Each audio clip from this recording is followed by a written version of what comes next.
All right, last thing for this episode, we are now going to learn about a special data structure, which is called a binary search tree. Not to be confused with the binary tree, which we've learned so far.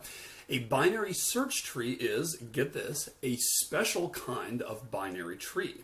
Binary search trees are a subset of binary trees. So not all binary trees are binary search trees, but all binary search trees are binary trees, which are a form of rooted tree, which are a special case of a directed graph, which are a special case of a graph. Okay, so there's this elaborate hierarchy of all these different special types. In fact, we could draw that as a tree. What if I said this here is the set of all data structures, one of which is the set of graphs. We also learned a couple more. We learned about stacks and queues. And there are others you'll learn about someday.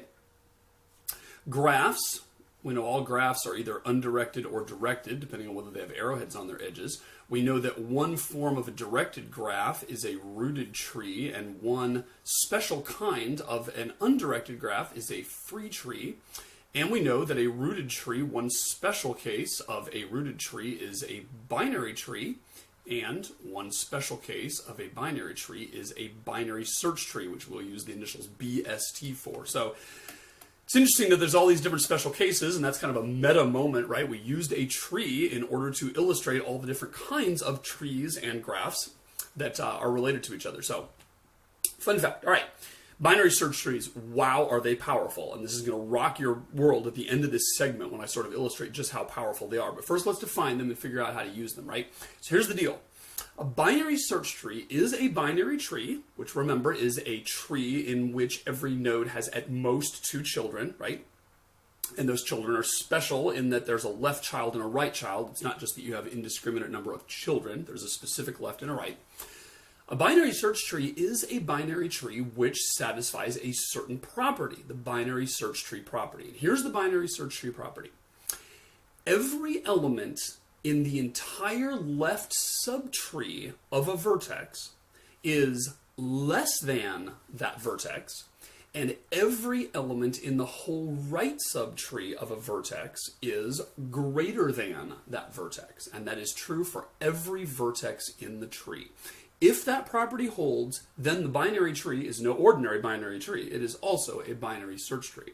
Now, what does less than and greater than mean? Depends on what kind of data is in there. Typically, we have some information stored in each vertex, a customer record or a student record or something like that, a medical record, right? That is a bunch of information. And there's some key, which is what we're essentially looking up the information by, right? We want to look people up by their social security number or by their name or by their customer number or whatever, right? Now, if the thing we're looking up by is numeric, then less than and greater than typically mean the ordinary numeric comparisons, right? Less than means that it comes before it in numerical order, right? Just as if you sorted the numbers. If we're dealing with something alphabetical, then typically we're going to deal with alphabetical order or lexicographic order, which means does it come before or after something in alphabetical order. So in that case, we would say that George is less than Lisa because George comes before Lisa in alphabetical order, whereas Lisa is less than Tom, right? So it turns out that if you have a binary tree that has that property and is therefore a binary search tree, there's some amazing things you can do with it. In particular, it's going to turn out that we can take tons of nodes, a huge haystack of information, yet we can find the needles in that haystack extremely quickly if they are organized in this fashion. All right, so let me give you an example here. Let's draw a binary search tree. I'm going to use alphabetical because that's kind of fun. And I'm going to say that the root of our tree is Joe. His left child is Debbie. Now notice this has nothing to do with real children in real life, right? We're not saying that Joe is a great grandpa or anything like that. We're just saying that he happens to be the root of the tree. And then Suzanne and Debbie are his 2 immediate children in a tree sense, not in a literal biological sense. Vicky's got a left child that is Tracy. Tracy has a left child, which is Ted. Vicky has a right child, which is Wallace. No grommet in this tree, though. Suzanne has a left child, who is Melvin. Debbie has 2 children. The right child is Filbert, and the left child is Dave.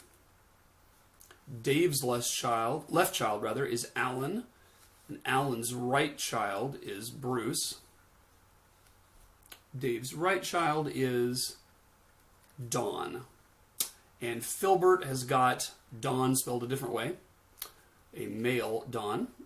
And then Jezebel to Filbert's right, and then Ginny to Jezebel's left. All right, so that's the tree we're going to start with here. Now, take a moment, stop the tape if you need to, and convince yourself that this does in fact have the binary search tree property. Okay, if you look at any node, then everything in that node's left subtree is before it in alphabetical order, and everything in its right subtree is greater than it in alphabetical order. Take a moment and convince yourself of that, because that's the foundational truth upon which everything rests for binary search trees. And if that's ever violated, the whole tree comes crashing down and doesn't work. Okay?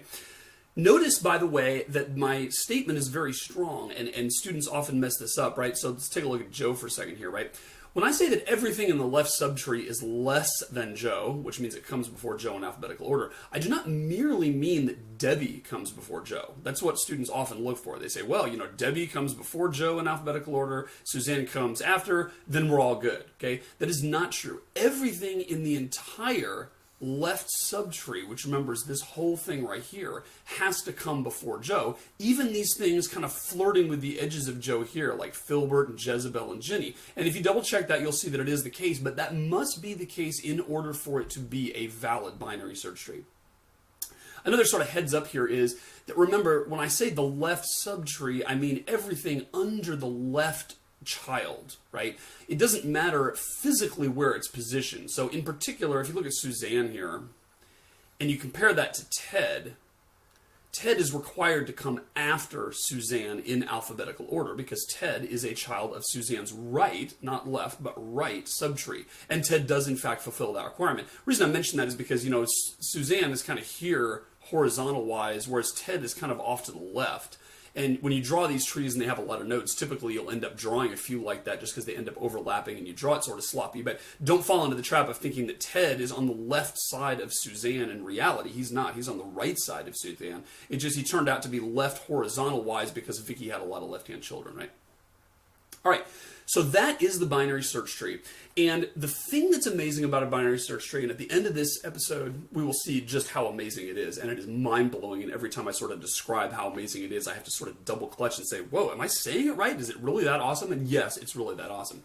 But the thing that makes a binary search tree amazing is the fact that if you arrange all of your vertices like that in the binary search tree, and if the binary search tree is relatively balanced, we'll talk about that in a minute. Balance essentially means that it's equally weighted left and right all the way down. That's sort of intuitively what it means. If that is true, then what happens is you can look up any node in the tree with a very, very small number of comparisons. You want to think about a dictionary, right? If I ask you to look up a word in the dictionary, let's say I give you a word that you don't know, like perspicacious. Okay, that happens to be one of my favorite words. Perspicacious. If I ask you to look that up in the dictionary, of course what you could do is you could start at the beginning, right? You could say, well, I don't want to miss it, so let me start with aardvark, right? And let me go all the way through abscond and all the way through, you know, acumen and et cetera, looking all the way through the dictionary until I finally come to perspicacious, right? That is certainly an algorithm for finding perspicacious in the dictionary, but nobody does it that way, and that's dumb, right? It's dumb because it would be mind-bogglingly long to find that thing in there. You're not taking advantage of the fact that the entries are sorted, right? You're not taking advantage of the fact that the entire dictionary is in alphabetical order, and you're sort of pretending it's not, and starting at the beginning and going all the way through. It's going to take you forever before you finally get to page 582 or whatever page perspicacious is on, right? In reality, what you do is something like you open up the dictionary to the middle. Now, of course, humans are even smarter, right? If you hear perspicacious, you're like, well, that's probably in the right-hand side of the alphabet. So even there, you don't turn to the exact middle. You probably turn 2/3 to the right, and you zero in on it even quicker, right? But even playing dumb here and just saying, well, let's just open up to the middle of the dictionary. And the word I see there is mellifluous. And so, does perspicacious come before or after mellifluous? That's a comparison. I need to see which one comes first in alphabetical order. And obviously, we're going to say perspicacious comes after mellifluous. And that tells me at that moment that I can eliminate the entire left-hand side of the dictionary, right? Everything to the left of mellifluous is out of play. I know perspicacious is not going to be found there because the dictionary has the dictionary property of being in alphabetical order. And therefore, I can restrict my search to the right-hand side. So now I flip, to the 3/4 mark or whatever, right? I flip it halfway through the right-hand half. And I come across quiescent or some word like that. And I say, okay, perspicacious is less than quiescent in alphabetical order. Therefore, I need to go left. So again, I've eliminated the right half of the dictionary. And I restrict my search to the left half. And then I look up and it's nincompoop. And I say, I got to go to the right. And then it's, parasol. And I say, I got to go to the right again, right? And you zero in on that extremely fast. And you don't realize how fast it is because you've never looked up a word the dumb way, right? But in computer science, it is certainly possible to make an array of people like we have in this example and just list them all in an unordered linked list or array or something like that. And every time you want to look one up, you just start at the beginning and look all the way through. That works for 20 nodes, works for 200 nodes, works okay for 20,000 nodes. But when you start getting into the millions, it starts grinding to a halt. Binary search tree saves us here because of the same thing that's at work at dictionaries. Every time you look up a word and compare it to the one you're looking for, so you look up mellifluous. I mean, you're not looking it up, but you arrive at mellifluous, right? Because that's sort of in the middle of the dictionary. Every time you compare to perspicacious and say, perspicacious is to the right half, you eliminate half the dictionary. That's the key. And then on your next comparison, you eliminate half of the remaining half. Then on the next comparison, you eliminate half of the remaining half, etc., etc., etc., until you finally come down all the way to your word. So if we look at this in the page here, we see that we've got our binary search tree. And let's say we're going to look up Vicky. Now, again, remember that each of these nodes here isn't just a word. It's also some information about Vicky. Maybe it's her financial record, or maybe it's her friends in Facebook, or whatever it is, right? Just like in a dictionary, you're not really looking up the word itself most of the time. You're looking up the definition, right? So there's some accompanying information that goes along with each word. Same thing here. But if we look up Vicky, the way we're going to do it is we're going to say, okay, let's just look at the root. Is Vicky before or after Joe in alphabetical order? Obviously, the answer is she's after. And therefore, we can eliminate this entire left-hand side of the tree from comparison. I don't even have to consider that. And I'm going to go right down here to Suzanne and say, hey, is Vicky to the left or the right of Suzanne? And the answer, of course, is she's to the right again. And so I eliminate this whole half. It was only Melvin here because the tree isn't perfectly balanced. More on that a little bit later. And then we go down here and look at Vicky and we say, that's Vicky and we found her, right? If we want to look up Filbert, we say, okay, Filbert is to the left of Joe and he's to the right of Debbie.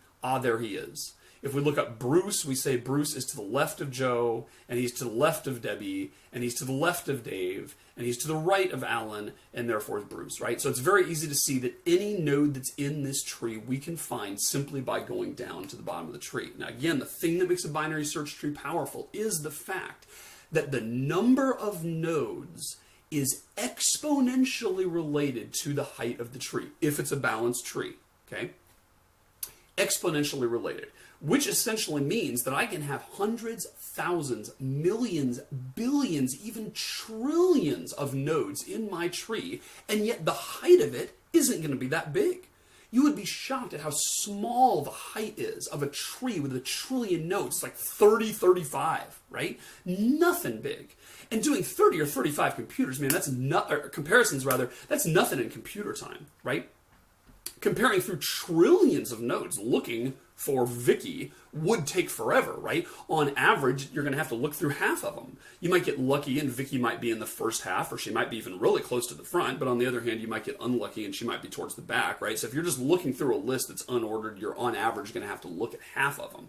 And it turns out that really, really sucks if you have a lot of nodes. But if you have a binary search tree, you don't have to look through anywhere near half, and it's staggering. We'll look at this when we compare the performance of looking through an unordered list versus a binary search tree, just how big a deal it is, right? So it's really easy to look something up. Now, if you look back at this picture, It's also probably pretty clear to you that it's easy to insert something in this, right? Let's say we have a new person in our Facebook or in our university or, a new account in our company or whatever, and we're going to insert somebody. Let's say we're going to insert Stephen. The question is, where do we put Stephen? Well, we got to just look at the top and say, okay, is Stephen before or after Joe? Stephen has to be after Joe. Therefore, it would be death to store Stephen in the left-hand side of the tree, right? Because if we stored Stephen in the left-hand side of the tree, then later on when we go to look for Stephen, he's not going to be there.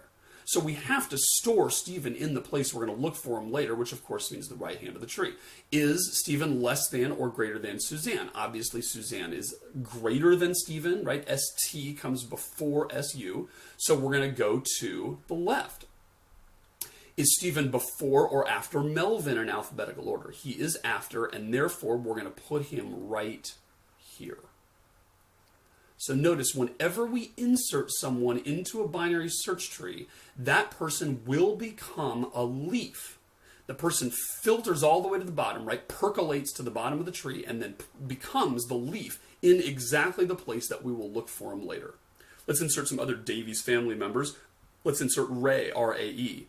Ray is to the right of Joe, to the left of Suzanne, to the right of Melvin, to the left of Stephen, and so Ray is going to go right here. Let's insert Lizzie. Lizzie's going to go also to the right of Joe, to the left of Suzanne, to the left of Melvin, and since there is no one left of Melvin yet, that's exactly where she's going to go. Where is TJ going to go? To the right of Joe, to the right of Suzanne this time, to the left of Vicky, to the left of Tracy, to the right of Ted, and therefore TJ will end up right there. And lastly, Johnny will go to the right, A, B, C, D, E, F, G, H, to the right of Joe, to the left of Suzanne, to the left of Melvin, to the left of Lizzie, and then right here with Johnny. Funny, the Davies ended up kind of clustered together here. All of them ended up on the right-hand part of the tree, as it turns out. But that's where they all end up. So you might take a moment and just figure out where you would go in this tree, right? It's a pretty simple algorithm. You just kind of iterate down until you find the place where you go. Notice that as we add members to this tree, the tree can get unbalanced, right? We just added a bunch of people to the right because the Davies family names just happen to be on the right. And of course, you can tell that as you go through the tree, you're going to end up putting things in places that are not necessarily totally balanced. We could end up with a lopsided tree. And it turns out that if the tree gets too lopsided, that's a big deal. Because then we no longer have this property where the distance from the root all the way down to a leaf is small compared to the number of nodes, right? That's not going to be the case. You can imagine in the limited case, what if you had a tree that looked like this? Here's the root. Let's say he only has a right side. And let's say that guy only has a right child. And let's say that guy only has a right child. Let's say that guy only has a right child. Let's say that guy only has a right child. You can clearly imagine a binary search tree like this, and it can be a valid binary search tree, but no longer is it the case that the height is way, way, way, way less than the number of nodes, because in this case, the height is actually equal to the number of nodes. So in order for a binary search tree to actually, strut its stuff, it needs to be relatively balanced like this. And we'll talk in just a minute about strategies for getting it balanced. Now, let's talk about deleting a node, right? Because of course, people leave Facebook and people drop their account and people graduate from the university, whatever this database is here. What's going to happen if someone leaves? That means we need to get rid of that node and yet still stitch up the tree so it is a valid binary search tree. And hopefully it's clear by now that if the thing isn't a valid binary search tree, it's hopeless, right? We knew that if we searched for Bruce, we could start at Joe and say, oh, we know we can discard the entire right-hand side of the tree and look in the left-hand side of the tree only for Bruce because he's bound to be there. But that, of course, is only true because this is a binary search tree. If this were a plain old binary tree, then there'd be no guarantees at all, and we couldn't, just cavalierly discard anything. We'd have to search the whole thing, and then that would be hopeless, just like an unordered list would be, right? So when we delete somebody, we have to stitch this up to be a binary tree, binary search tree. Now, you can see that some of these things are pretty easy, right? Like, what if we had to delete Ginny? What would we do to keep this being a valid binary search tree? And the answer is pretty obvious. We just get rid of her, right? And it's still a binary search tree. What if we had to get rid of Wallace? We would just get rid of him over here. So deleting a leaf is a piece of cake, right? You just remove them from the tree, and then the thing that remains is, of course, still a binary search tree. Things get a little dicey, though, when you start thinking about deleting an internal node, right? Like, what if we deleted Dave over here? Or what if we deleted Suzanne? Or heavens to Betsy, what if we deleted Joe, right? Then what do we do? Now, at this point, students usually say, well, you know, one thing we could do is we could sort of just mark the node as deleted and leave it there in the tree, right? If we want to delete Suzanne, we could simply mark Suzanne somehow as not valid anymore or not there. And then whenever we started looking for someone like Vicky, we would look for Joe, and then we'd go to the Suzanne node, and we'd say, oh, well, you know, we know that Vicky's going to be right of Suzanne. Suzanne really is a phantom node at this point because she's no longer in the tree. But we can simply leave it there, and then that doesn't bother us with having to mess with the structure at all, right? It's a good idea, and that will work if the number of deletions you do is really small. But the problem is if you do a lot of deletions, that isn't going to hold water, right? Because pretty soon your tree is going to start getting full of these phantom nodes that are basically cluttering the thing up, costing you time, because now to look for anybody in the tree, you're having to do all these meaningless comparisons to nodes that aren't really there anymore, and that ends up being a problem, right? So we don't want to do that. What we really want to do is get rid of that node entirely, right? Prune the offending node out of the tree so that the rest of the thing is as small as possible. Now, there's a couple different ways to do this. One, it has to do with rotations. So if you get rid of a node, you sort of rotate the rest of the tree up. That always confused the heck out of me. So I have an easier way of doing this, and there's different ways to do it. This is just one. My algorithm is to do this. Let's say we wanted to get rid of Debbie here, right? What I'm going to do is I'm going to say, let's replace Debbie with, get this, the left, I'm sorry. Although that would work too, but I'm going to do it this way.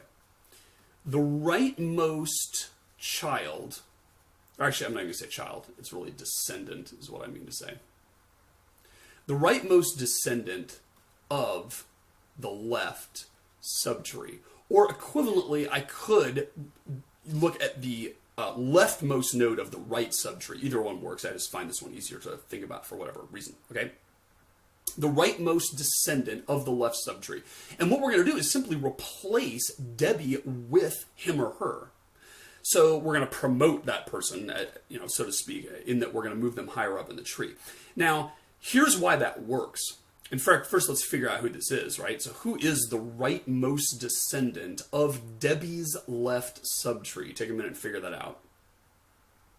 And what you do to figure that out is you say, well, let's start at Debbie, and let's go left, and then let's keep going right, till we can't go right anymore. And when we go left, and then right, till we can't go right anymore, that node that we arrive at is, by definition, the rightmost descendant of the left subtree. In this case, it is Dawn.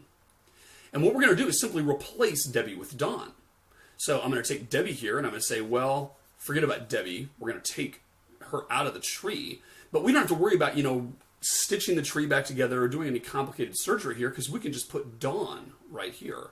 And if you look at this, you will realize it is still a valid binary search tree. Isn't that amazing? The reason that works is because if you think of the alphabetical order of all the elements, Dawn and Debbie were adjacent to each other, right? Dawn came next after Debbie in alphabetical order. Take a moment and convince yourself of that fact. If I were to list all the elements here, it would be Alan, Bruce, Dave, Dawn, Debbie. And so the rightmost descendant of the left subtree is what comes right before that element in alphabetical order. And of course, the leftmost descendant of the right subtree, which is this other male Dawn, is the one that comes after that element in alphabetical order. After Debbie, the next one in alphabetical order comes Dawn, and then Filbert and all the rest. And that's why we don't violate the binary search tree property by taking Dawn, getting her out of the tree, and just promoting her up there. And so that's the way I prefer to do this, is take the rightmost descendant of the left subtree and promote him or her. Now, it doesn't always turn out quite that easy. The reason it was really easy in this case is because Dawn didn't have any children. But the question is, what happens if Dawn has a left child, a left subtree down here? So let's do another example. Let's say we're going to get rid of Suzanne here, okay? So we're going to get rid of Suzanne. Now I'm going to replace Suzanne with the rightmost descendant of her left subtree. Who is that? Yours truly, okay? So that's Stephen. Stephen is, in fact, the rightmost descendant of Suzanne's left subtree, and therefore, for that reason, Stephen comes immediately before Suzanne in alphabetical order. Now, when I take Stephen out of here, and I put him up here, because I've gotten rid of Suzanne, everything's all good except for Ray, and whatever children Ray might have. Ironically, Ray has 3 of my children, so isn't this applicable? What are we going to do with Ray? And you can figure out what's going to happen, right? Melvin's right child is going to become Ray. And any descendants that she has are simply going to be on her left. By the way, Ray is guaranteed to not have any right descendants, right? Think about that for a minute, because some people get messed up on that. They're like, oh man, what if Ray has 2 children there, right? And, then what's going to happen to him? Well, Ray can't have a right child, because if Ray had a right child, then, messed that up. I meant to say Stephen couldn't have a right child, right? Ray can have a right child. My bad, sorry. Stephen is guaranteed not to have a right child. So we don't have to worry about saying, wow, Stephen has 2 children, which one is going to get promoted to be the right child of Melvin? The answer is Stephen can't have a right child, and that's because if he had a right child, then Stephen wouldn't be the rightmost descendant of Suzanne's left subtree, right? Think about that. When Suzanne was up here, I said, oh, I got to replace her with the rightmost descendant of the left subtree, so I'm going to go left, and then I'm going to go right, until I can't go right anymore. Well, if Stephen had a right child, then Stephen wouldn't be where I stopped, right? I'd go to Stephen, and then I'd go to that person's right child, and that person's right child, until it stopped. And the person I stopped with is guaranteed to not have a right subtree, otherwise it wouldn't be the rightmost descendant of the left subtree. So, sorry, I messed that up with Ray. So what we're going to do is we're going to take Stephen and simply promote him up there, and then Stephen's left child, and he's guaranteed to only have one child on the left child is going to go here in place of Stephen, right? And that's how it's going to work. So I know that the tree looks really messy right now. If we erase this and kind of made it better, it would look like this. We would have Melvin, and then Melvin's right subtree would be Ray. So do a couple more examples to make sure you get it here, right? What if we get rid of Joe himself, the big enchilada? We're going to replace him with the rightmost node of his left subtree, which is going to be Jezebel. Because if we go left and then right, till we can't go right anymore, we can't go any further to the right of Jezebel because she doesn't have any right children. Therefore, Jezebel is going to go right up here. And that actually turned out to be an easy case because Jezebel didn't have any children, right? So we're going to get rid of this. And Filbert now has only a left child, not a right child. Now let's get rid of Jezebel. If we get rid of Jezebel, we're going to replace her with the rightmost descendant of her left subtree, which is going to be Filbert. Because if we go left and then right, till we can't go right anymore, Filbert is the one. So we're going to take Filbert and we're going to put him up here. Filbert is now the root. And now in place of Filbert, we're going to put Don. And so this part of the tree right here, all this stuff is gone now because we've been deleting people like crazy. Maybe it's a bad company and a bunch of people are leaving. I want to check into that. Maybe some, do some different marketing here to make our company more popular. But at any rate, his right half is going to be simply Don right now because that was the rightmost half of Jezebel's left subtree, right? Okay, so that's what a binary search tree is. And again, the magic happens because the distance from the root to any leaf is super short if the tree becomes balanced, right? Now let's talk about balance for a second. There's several different ways to deal with the balance problem. The first one is just to ignore it. The first one is to say, you know what, we're going to insert a bunch of leaves, because every time we insert a node, it's going to be a leaf. We're going to delete some things, but over time, averages say it's not going to get too unbalanced, right? Because over time, what's going to happen is we're going to insert into the right about as often as we insert into the left, and that's true for all the nodes all the way down. So basically, don't worry about this. And actually, that turns out to be a pretty good policy in general. If your insertions and deletions are pretty well spaced, right? You're not inserting a bunch of stuff in alphabetical order, for instance, that can kill you. But if you're inserting stuff that's pretty random, that's actually a pretty good policy. And there's a limit to how unbalanced you're possibly going to get. Another way to do this is to periodically rebalance the tree.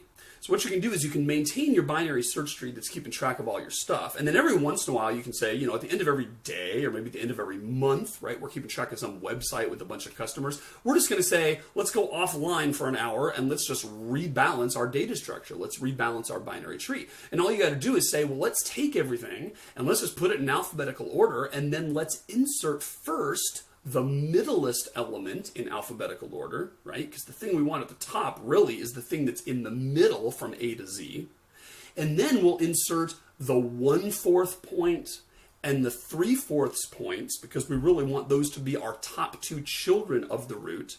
And then recursively go down and keep inserting it. I always think of it like a ruler, right? So I always was, for whatever reason, maybe I was a nerd of a kid, I was kind of fascinated with rulers when I was a kid, right? So here's a part of a ruler, that's the 1-inch mark, and here's the 2-inch mark, etc. That's not to scale, right? And they always had a really big mark here at the 1-inch, and then they had a littler one at the 1/2 inch, and then a littler one at the 1/4 and 3/4, and then they had a little one at the 1/8 and 3/8 and 5/8 and 7/8, and then they had a tiny little one at 1/16 and 3/16 and 5/16 and 7/16 and all the rest. Right? So it's kind of like that. This one here is kind of higher than either one of these, and those are both higher than anything here, here, here, or here, which in turn are higher than these, right? So it's kind of like that. If you end up with a bunch of nodes and you say, well, let's just list them in alphabetical order, and we'll just put them all in a row here. And I want to rebuild my binary search tree. Well, the first one I'm going to insert is that one, so that he becomes the root of the tree. Because think about it, the first thing you insert is always the root of the tree, because when you start off, you don't have anything, so you just put it there, right? Then the next thing we want to insert is probably that guy, right? And then he becomes the left child of the root. Then let's insert that guy, so he becomes the right child of the root. Then let's insert that guy so he becomes there. And then let's insert that guy so he goes there. And then let's insert that guy so he goes there. And then let's insert that guy so he goes there, etc., etc. Just iterate all the way down. And if you do that, you'll end up with a perfectly balanced tree, right? Because you keep putting things in the right place. So we can basically periodically rebalance the tree. Note what you don't want to do. And, it might seem like, you could never get this thing too unbalanced. Well, problem is sometimes you do something silly, like insert in alphabetical order. Let's say you insert that one first, then that one, then that one, then that one, then that one, right? So let's say you have them in alphabetical order, and this is Adam, and then Betty, and then Charles, and then Dana, and then Eustace, and then Franklin, etc., etc. If you insert Adam first, he becomes the root, right? Now, if you insert Betty, she's going to become the right child. Now, if you insert Charles, he's going to become the right child of Betty. If you insert Dana, we're going to say, well, that's to the right of Adam and the right of Betty and the right of Charles, so Dana goes there. You can see what's happening, right? This thing is going to be this spindly little string like we saw on the previous slide, and that is going to suck performance-wise, right? Because no longer is it the case at all that you're going to get this big benefit of only going from the top of the tree to the bottom, because that no longer is easy, right? So that's a reason why you don't want to insert in alphabetical order. So a couple strategies. One is to say, who cares? We're not going to get that unbalanced as long as we're inserting pretty randomly. Another one is to say, let's rebalance the tree periodically. Another is to use a special data structure which augments the features of a binary search tree. There are several you'll encounter later on in algorithms class. One is called a red-black tree. Another one's called an AVL tree. Those are essentially binary search trees with special properties that don't allow it to get out of balance. Basically, when you insert a node, it's not just as simple as saying, find where it goes and put it there. You also then right away prune the tree or rotate the tree or patch up the tree so that it's not more than a certain amount out of balance. So if you use one of those data structures, you pay a slight performance cost every time you insert because you may have to do a little reshuffling to keep it balanced, but in the long term, it's beneficial because you don't get the thing out of balance and therefore get the bad behavior for it, right? Okay. So that's binary search trees. One interesting fact about binary search trees, you will remember that we talked about different ways of traversing a tree, a binary tree. There was pre-order, post-order, and in-order. Let me make a binary search tree here. I'm going to use numbers now. So I'm going to say this is 19, and this is 11, and this is 17, and this is 5, and this is 29, and this is 21, and this is 356, right? So that's a valid binary search tree. Take a moment and convince yourself that it has the binary search tree property. The left-hand subtree of every node is less than the node, and the right-hand subtree all the way down of every node is greater than the node, right? So if we traverse this thing, and it's going to do this for practice because it's easy to get confused. If we traverse this pre-order, that's going to be 19, because the first thing we do is the root. Then we do 19's left subtree, which is going to be 11, and then 11's left subtree, which is 5, and then right subtree, which is 17. Now we're done with 19's left subtree, which was there, and now let's do 19's right subtree, which is going to be 29, the root of the right subtree, and then 21, his left child, and then 356, his right child. Those three are the right subtree of 19, therefore that is pre-order traversal. Post-order traversal, we postpone doing the root. So the first thing is we do 19, but we don't write it down. We do its left subtree first, which is 11, but we don't write it down. We do its left subtree first, which is 5. Then we go back up to 11, but we don't write it down because we do its right subtree, which is 17. Then we back up and do 11. Then we say, now we're back up to 19, but we don't write down 19 because we're going to do its right subtree first, which is going to be the 29 branch. Oh, but we don't do 29 yet because we're going to do its left subtree first, so we're going to do 21. And then we're going to go back to 29, but we're not going to write down 29 yet. We're going to do its right subtree, which is going to be 356. Then back up and do 29, and then finally we do 19. That is post-order traversal, because this was the left subtree, this was the right subtree, and this was the node itself. And lastly, let's do in order, which was the purpose of this example. If we do in order, we're going to do 19's left subtree first, which is 11. So now let's do 11's left subtree first, which is 5. Now let's do 11 itself, and now let's do 11's right subtree, which is 17. Now let's do 19 itself, because we've already done its whole left subtree.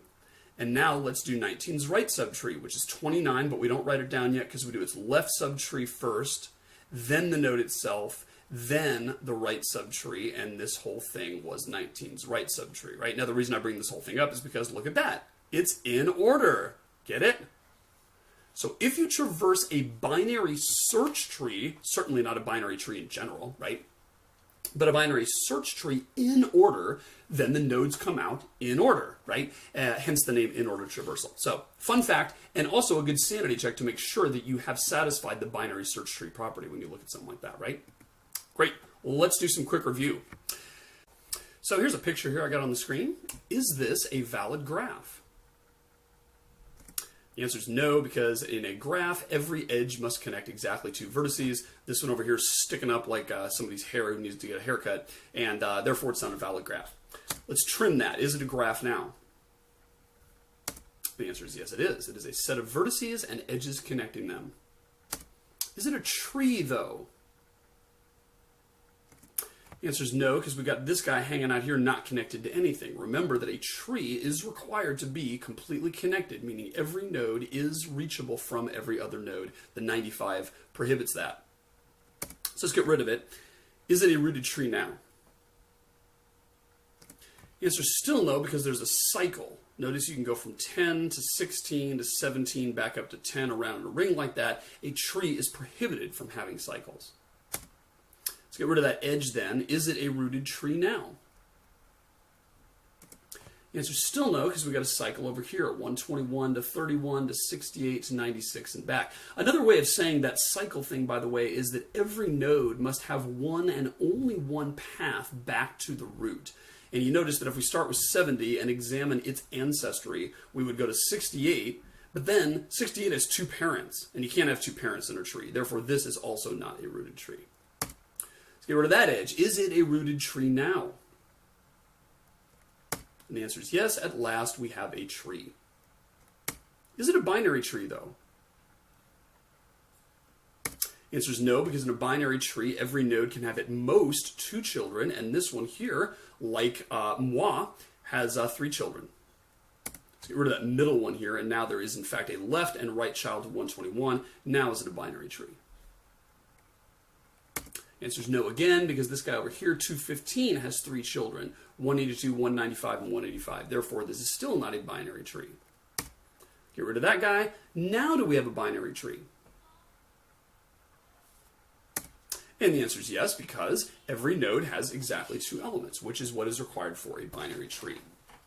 Now, is it a binary search tree, which, as you recall, needs to have this special property that every node is less than its entire right-hand subtree and greater than its entire left-hand subtree? Does this tree satisfy that property?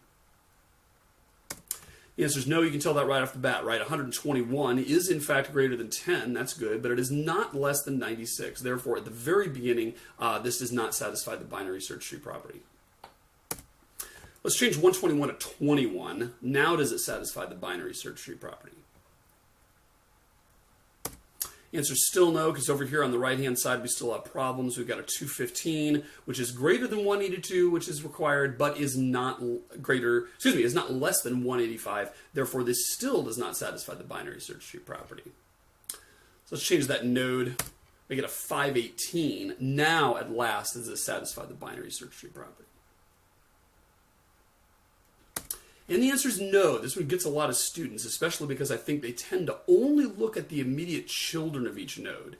And if you do that here, you will get a false positive on your sanity check, which is actually an insanity check, right? So 21 is in fact between 10 and 96 in numerical orders. That's good. 10 is in fact between 5 and 17. 5 is in fact between 2 and 9. 17 is between 16 and 22. And if you do that all the way down, you will discover that every node is in between its 2 immediate children. But the problem is that's not enough.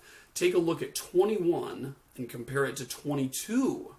Aha! Got a problem. 22 is greater than 21 and therefore should not be anywhere in its left subtree. It must be in its right subtree. And in case you think I'm being nitpicky with that, consider why that must be the case. If I started off looking for node number 22, let's say I needed to look up customer number 22's record or employee number 22's employee record or something, what I'd do is I'd start at the root as I always do and I'd say, okay, is 21 less than or greater than 20?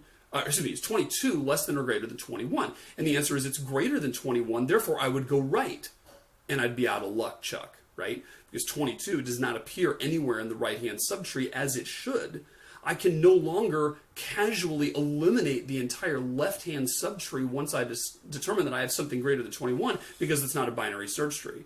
Therefore, 22, wherever it appears, has got to be somewhere in the right-hand subtree. Otherwise, we're going to look for it in the wrong place.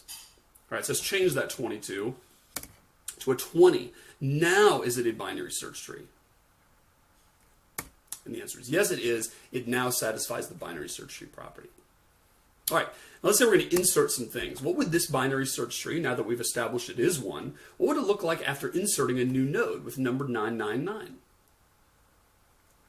The answer is this. 999 can only go in one place, which is going to be on the extreme right. And that's because if I started at the root, it's greater than 21, it's greater than 96, it's greater than 215, it's greater than 518. Therefore, that is where 999 has to go. What about 50? Where would it go if I inserted it in this tree? Right there. It's going to go to the right of 21, to the left of 96, the left of 68, the right of 23, and therefore we're going to have 50 there.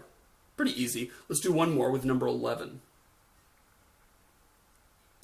11 is going to go right here because that is the left of 21, the right of 10, the left of 17, and the left of 16. That's where it's going to go. Again, every newly inserted node becomes a leaf somewhere in the tree. All right, now, that's easy because that's insertions. Deletions, as we know, are harder. What if we deleted the number 68 from this graph? What would happen as a result? The answer is there's different algorithms. The one I like is to take the rightmost node of its left subtree and simply replace it with that. So the rightmost node of its left subtree is 50. I'm simply going to delete the 68 and put 50 in its place to stitch up the tree, and it will look just like that. Let's remove the 9. What's that going to do? And as we know, that's the easiest case, right? Because 9 is a leaf, so we just get rid of it and everything's all good. Now let's take the other extreme. What if we remove the 21, which is the root of the tree? I'm going to replace 21 with the rightmost node of its left subtree, which is going to be 22. 22 doesn't have any children, so that actually turns out to be pretty easy. I'm going to take the 22 and bring it all the way back up here to 21 and replace it. And lastly, what happens if I remove the node at the root again? Now I remove the 22. What's going to happen? And the answer is I'm going to take the 22 and replace it with the rightmost node of its left subtree, which is going to be 17. That's the thing that comes right before it in numerical order. So replace the 22 with the 17. 17 has a left child, therefore stitch that in right there as the right child of 10, and the resulting tree looks like that. So that's some practice with binary trees. Hopefully I've given you some idea of why they're cool and why they're so amazing. Let me just put a sort of a fine point on that right before we end this episode. I want to sort of break this down. Here's something that students have a hard time getting their head around. All people do, right? Because the terms million, billion, trillion, those all sound like, big numbers, right? I mean, a million, yeah, that's a lot. And a billion, sure, that's a lot. It's hard to appreciate how different those things really are. A million is nothing remotely close to a billion, right? It's much different from a billion than one is from 100. No one would mistake 1 for 100. And yet the difference between 1 and 100 is much smaller than the distance between a million and a billion. Because a million is 1,000 times different than a billion instead of just 100 times, right? So astronomically different. So here's what I want to do. Let's do a little thought experiment. I want to think about having a directory that you can look somebody up in, right? You want to be able to look up their phone number or whatever. Let's say there's a person, you know their name, you met them at a party or something like that, right? And you're going to look them up because you want to give them a call and see if they'll go out with you or whatever, right? Now, imagine this is at UMW, or, we have about 4,000 students at our institution. If you're at a different school, calibrate as necessary. But let's just say we have, for sake of example, 4,000 different students. Now, I want to compare two things. The first thing is, if we just had all 4,000 students in an unordered directory where we couldn't take advantage of any of this alphabetical order stuff, and what we're going to do is just sort of start at the beginning and just go through looking for Jezebel Simpson or whatever the person's name is that we want to look up, and we're just going to run our finger through the page. Now, the question is, how big is 4,000? Even 1,000 is hard to get our head around, right? But let's do a little thought experiment here. Suppose you had 4,000 names. How many could you fit on a page, do you figure? If you look at a page of text and you have a pretty small font, usually it ends up being about like 60 lines. That's kind of a good rule of thumb. So maybe 60 entries on a page with the name and the number next to them. Let's round it just so we can kind of do this easily as more of a back of the envelope thing. Let's say you could fit 100 names on a page. It's kind of a lot, and that'd be a really small print, right? But imagine a page of fine print where you were fitting 100 names and their corresponding telephone number. And these are unordered, so you can't just kind of say, oh, let's look for the S's for Simpson or anything like that. You just are forced to kind of go through in order. All right, how big a directory would that be then?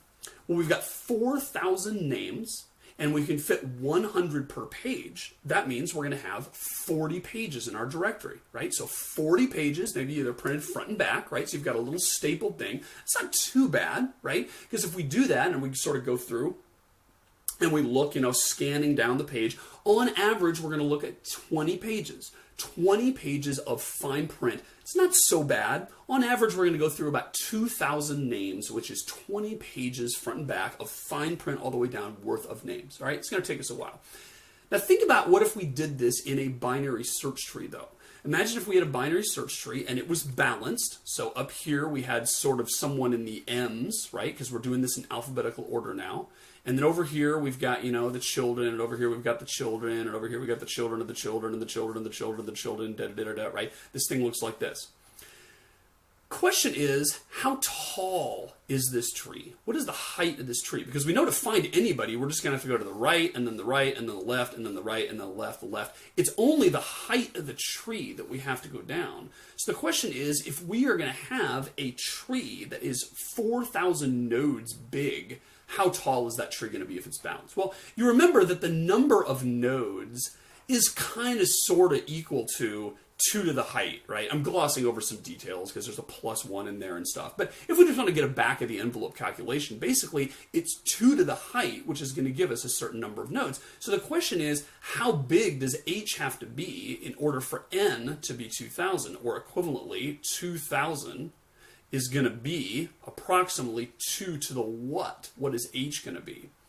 And if you work that out, it turns out that 2 to the 10 is about 1,000, which actually turns out to be a good rule of thumb. If you have something that's 10 bits big, it ends up being about a kilobyte. If you have 2 to the 10 bits, there can be a kilo different numbers of of entries you can have in that thing, right? So 1,000 is about 2 to the 10th. And then if you multiply 1,000 by 1,000, you get 2 to the 20th.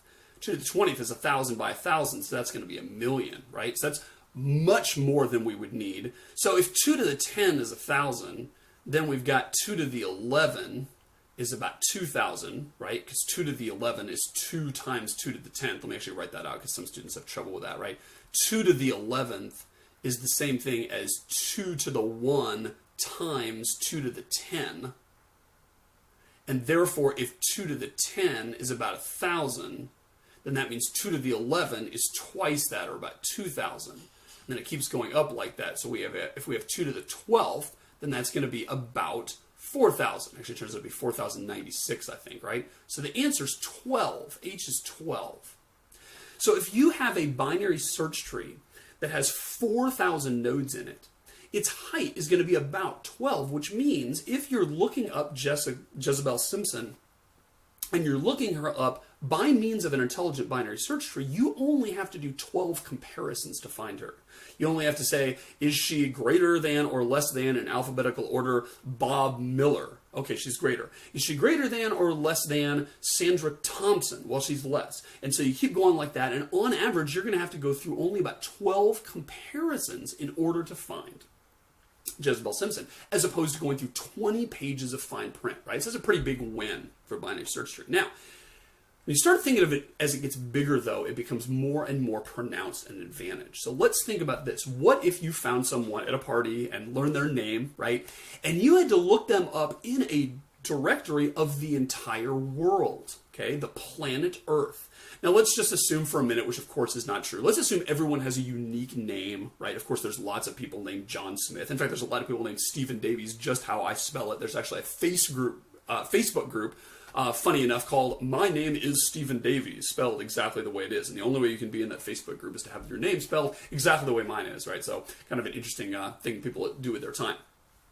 But imagine looking through an unordered list of everyone in the entire world, searching for that one true person that you found at the bar who you think you might be romantically interested in right now. How many people are in the world? Turns out there's about 6 billion, a little bit more, maybe 7 billion, right? Now, that is a number that you just can't get your head around at all because it just sounds big, right? But let's try to get our head around how big that is. If you made your directory, right, how many pages would that be? Well, if you have 6 billion people and you can fit 100 names in your fine print where it's really small, maybe 9-point font or 8-point font, kind of listing everyone with their phone number right there, and you can fit 100 on a page, you're going to have 6 billion divided by 100 pages, right? So let's kind of work that out with a calculator here. Let's start with 6,000,000,000,000. That's how many people there are in the world, about 6 billion people. Let's divide that by 100 rather, to get how many pages. And the answer is that's how many pages of text you would have, right? Now, can't get our head around that either. So how big is that number, 6 followed by a bunch of zeros? Well, let's think in terms of textbooks, right? Think about a big, thick, juicy textbook, right? Like you'd get for biology class or freshman psychology class that's full of all these chapters and endnotes, and it's got all these case studies and sample problems and all that kind of stuff, right? These textbooks are far too big in my opinion, but let's take it as a sort of a word picture, one of those, right? A book like that's got around 1,000 pages to it, right? Some are more, some are less, but one of these big, thick, honking books that you spend, $150 on or whatever at the beginning of the semester, it's got about 1,000 pages in it, right? So how many textbooks would this directory be? Let's take our number here, which is 6 followed by a bunch of zeros, and let's divide by 1,000 to get the number of textbooks. At 60,000 textbooks worth, right? So big, thick, juicy textbooks, full front page and back with fine print, all those numbers. Now, 60,000 is still too big a number for us to get our head around. So let's think about how many bookshelves that would be, right? How many books, big, thick, juicy textbooks can you fit on a bookshelf? Let's say you've got 5 shelves on the thing. Let's say you can fit, 10 books across, maybe that's a small bookshelf. Maybe you can fit 20 books across, right? So if we got 20 books across by 5, then that's going to be 100 books you can fit on a bookshelf, right? So let's take this number here that we got and divide it by 100. 600 bookshelves worth of these big, thick textbooks. That's what we're talking about. Even 600 is kind of big for us to think about. How many bookshelves like that could you fit in a classroom? Let's take Trinkle Hall or any other academic building at UMW or any other institution. And let's take one of those classrooms, right? If you filled it wall to wall with these bookshelves, which were chock full of these big, thick, juicy textbooks, how many could you fit in a room? Let's say you could fit maybe 4 on one wall and 4 on another wall and 4 on another wall, 4 on another wall. Let's be generous and say you can fit 20 in there, right? So we'll say that if you fill wall to wall with textbooks, you can fill 20 of those bookshelves per room in one academic room. So we're going to take this number here, 600, we're going to divide it by 20, and we're going to get 30. 30 rooms. Now that's something we can get our head around, right? Imagine an academic building with 30 different classrooms. Trinkle Hall's only got, half a dozen or a little bit more different classrooms in the bottom floor, right? So imagine it was only classrooms, no offices or like that, and we're filling up all the floors, right? So all of Trinkle Hall, all of these rooms are filled with nothing but bookshelves worth of big, thick, juicy textbooks, floor to ceiling, wall to wall, each one full of 1,000 pages of totally fine print, 100 names per page, front and back, thin paper, right? That is what would be required to hold a database of every person in the world. And now imagine you met Jezebel Simpson at that party, and you were going to look her up by means of starting in the first room and opening up the first book on the first bookshelf of that first room and going down the entire first page in order and the back of it and the next page and the back of it and the next page and the back of it. 9-point print all the way down, going through every book, every bookshelf, every room. On average, you're going to have to go through half the number of rooms before you finally say, Jezebel Simpson, ah, Eureka, there she is, right? And you find her phone number, and maybe it's, it's been cut off because she got rid of her phone service or whatever, or changed her phone number, right? That'd really be a bummer. But that's about what it's going to take you to do that, right? An absolutely unimaginably colossal task to look her up. Now, here's the mind-blowing thing. And I'll just blow your mind before the end of this episode, and you can think about this in your sleep. How bad would that be with a binary search tree? Instead of having an unordered list, 30 classrooms full of books and all that kind of stuff, how big a binary search tree would we need to do? And that boils down to this question.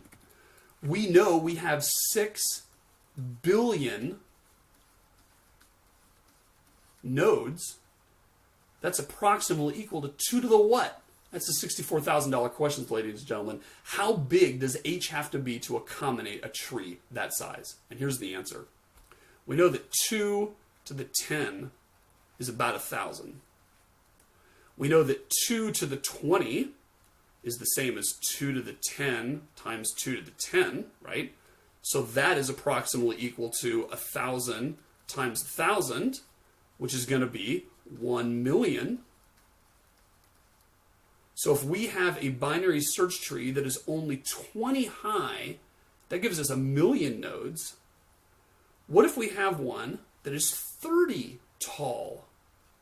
That, of course, is 2 to the 10 times 2 to the 20. 2 times 2 times 2 times 2 times 2 times 2 times 2, 30 times. That is going to be equal to 1,000 times 1 million, which equals 1 billion. That, ladies and gentlemen, is how tall you need your tree to be to hold 1 billion nodes. How big do you need to hold 2 billion nodes? 2 to the 31 is about 2 billion. What if you want 4 billion nodes? Double it again. 2 to the 32 is about 4 billion. If you double it again, you get 2 to the 33, and that is 8 billion, which is more than we need. Now, I want you to think about this and consider the implications of that number right there. 33 is how tall that tree is. If you were to look up Jezebel Simpson in a dictionary of anyone in the world organized by a binary search tree, you only need to compare her name with someone else 33 times to find it. Not 33 classrooms, mind you. Not 33 bookshelves. Not 33 books. Not 33 pages. 33 names is all you need. Blows my mind. The savings you get performance-wise are astronomical, colossal, mind-boggling, and in fact, that is one of the most amazing things in computer science. And the reason that the world works the way it does, the reason you can go to Amazon and look up an ISBN number and instantly get the answer, boom. You go to Google and type in a Google search, boom, you get the answer. You call somebody on the phone because you say, hey, my power's off, what's the deal? And look up my account, boom, you get the answer. The reason we're so used to boom, boom, boom is because of things like binary search trees, where they are based on this very simple principle, but the exponential growth of numbers is so staggeringly and counterintuitively large that it gives you the savings you can't even imagine. What if you wanted a dictionary, a binary search tree, that you could look up anyone in the universe? Who knows how many planets there are out there? Who knows how many different solar systems there are with life? Who knows if there's any? But let's say there's tons and tons of planets. You might have, instead of 33 high, maybe 40 high. Heck, really jack it up to 50 high. That is just an unseemly amount of different numbers. You'd never be that high, and yet 50 different comparisons is hardly anything to go through. That is the magic of binary search trees and exponential growth. Mind-blowing, but true. Catch you next time.